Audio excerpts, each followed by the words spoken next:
My name is Dan Dorval, and I'm President and CEO of Dorval and Chorne Financial Advisors.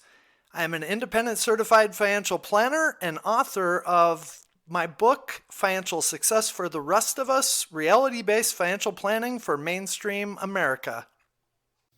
Hi, my name is Leah Woodley. I'm an associate financial advisor with Dorval and Chorne Financial Advisors. Our conversations discuss what it means to do quality of life planning in all areas of your life. Then life comes with many phases. There's childbirth, and there's sending your kid off to college, and then there's retirement and empty nesting. So today I want to focus on that empty nesting segment. I know that's something that you've recently experienced. So tell me what that looks like for you and how quality of life has changed for you. Yeah, financial planning is always most impactful when people are experiencing a major life change. And for my wife and I, our youngest, who's now 19, left for college this past fall and is attending University of South Carolina. And for us, this was obviously the first time we were empty nesters, and we had spent the previous basically 20 years thinking in terms of raising kids and what they had going on and everything associated with that. So our goals and priorities, all of a sudden, we had to have this kind of awakening of, wow, we have more time. We have a different set of just perspective on what should we do this weekend and what should we do tonight. And we no longer had those activities that we enjoyed going to for our kids. So, everyone thinks in terms of these transitions are easy and they're something we should look forward to. And for some people, they love the idea of empty nesting. And I'll tell you, for me personally, it's a very difficult transition. Not so much that I don't like for my daughter to leave, that was okay from, she's off on her own, she's independent, she's going to do just fine. But all of a sudden, so many of the things, my focus had always been on our kids, and they kind of drove that process of what we did day in and day out. So just adjusting in your normal day was a very different thing. And then also, we traveled with our kids for all of those years because we knew they were only going to be with us for so long and eventually wouldn't be able to take those trips. And now we have to think in terms of, well, what do we actually want to do? And that a lot of times is easier said than done. Is that something that you thought about before this transition happened, or is that something like after the transition happened, you were trying to figure out, well, what are we going to do now? Yeah, I don't think I really thought too much about it ahead of time because we were tied into, our daughter was graduating, there's graduation parties, there's stuff going on. And of course, throughout the summer, you started to think in terms of, in August, she's leaving and is not coming back for a while. And when she does come back, it's just going to be to visit. So, we didn't necessarily think about it ahead of time, but all of a sudden, after the fact, I mean, I'll tell you that for me, one of the things that helped a lot is work. We help all of these nurses, they come to us, and for me to go to work every day, have that structure of helping somebody else as compared to think in terms of raising kids, that was a natural transition for me. And I didn't work that hard when my kids were really little because my wife and I focused on being there for them, and that was important to us, and we knew that was only for a defined period of time. And so as we kind of thought through that, like, I have more time now.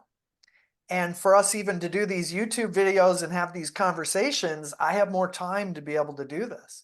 So those life stages of raising kids, it does shift and evolve just like financial planning does.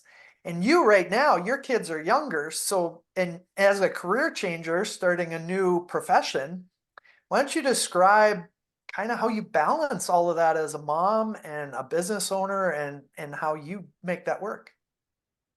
It takes structure and it takes support. The biggest thing for me is my mornings getting the kids out the house.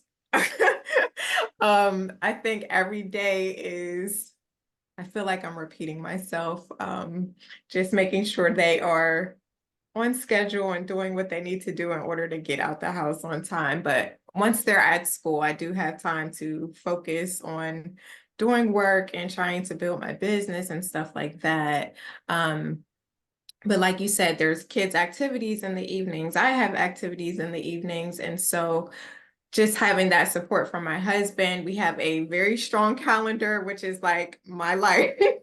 That calendar goes away, I'm going to be all over the place. But just making sure everyone has structure, but also making sure priorities are in place. At the end of the day, my family is my first priority. Yesterday, I received a call from my kid's school, so I had to handle a situation with an injury. So knowing that my family is my top priority, and then putting everything in place around that. And like you said, you only have this small window of time with your family. So making sure that, you know, we do meaningful activities, meaningful things that are important to our family, and that are fun, and enjoying these years while we can. I think as a parent with younger children, for me, I look at that empty nest phase as something that's exciting.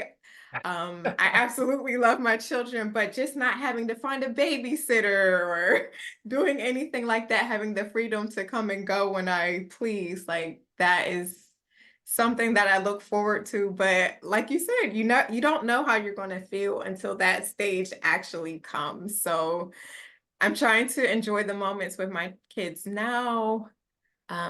But I do look forward to having the freedom to be able to just up and go. Me and my husband do like to do spontaneous things, and there's not a lot of spontaneity when you have kids at this time. So Well, yeah. and you're highlighting that difference in perspective that's so important to quality of life, is that I did not look forward to empty nesting. I loved every aspect of raising kids. I even the idea when they were little and changing diapers and all the stuff that people look at and go, when is this going to be over? I always considered that's just such a privilege for me. And, the way I grew up in my household, we were along for the ride. I mean, I have two brothers, the three of us, it was stuff that my parents did, and then we were there with them. And my wife and I, it was just the complete opposite from a parenting perspective. We were so excited about the idea of raising kids that our focus was almost entirely on them, and for right or wrong. I mean, I'm not saying that that's a good thing. So, I did not look forward to empty nesting, and the fact that you do, it highlights kind of that difference in how everybody has a different perspective and aligning their goals. Absolutely. I think even my husband and I have a different perspective. He kind of gets sensitive about the thought of our kids being out on their own. So I think you're absolutely right. Everyone has a different perspective. I think it's just important to take advantage of each moment that you have with your family and with your children and make the most of it. So that's definitely what we're trying to do at this time.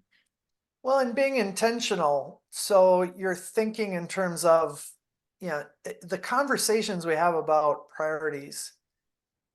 It really does hit home sometimes where you're like, oh, yeah, that is what's truly important to me. And if you can think in terms of, I'm intentionally focusing on my kids are this age, and here are my opportunities to do something that makes sense, because 2, 3, 4, 5 years down the road, that window has maybe closed.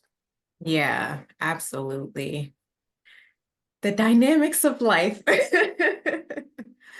Well, thank you for sharing your perspective on empty nesting. I hope this conversation helps parents navigate that, because it can be a challenge. And like you said, it's the same as when we see people come in preparing for retirement, some people are looking forward to it. Some people, it's really scary for them. So Mhm. I think just keeping the main thing, making sure your priorities are in alignment with your values. I think that is the most important thing. So thank you for this conversation. I look forward to having another conversation with you next week. Take Thanks, care. Leah.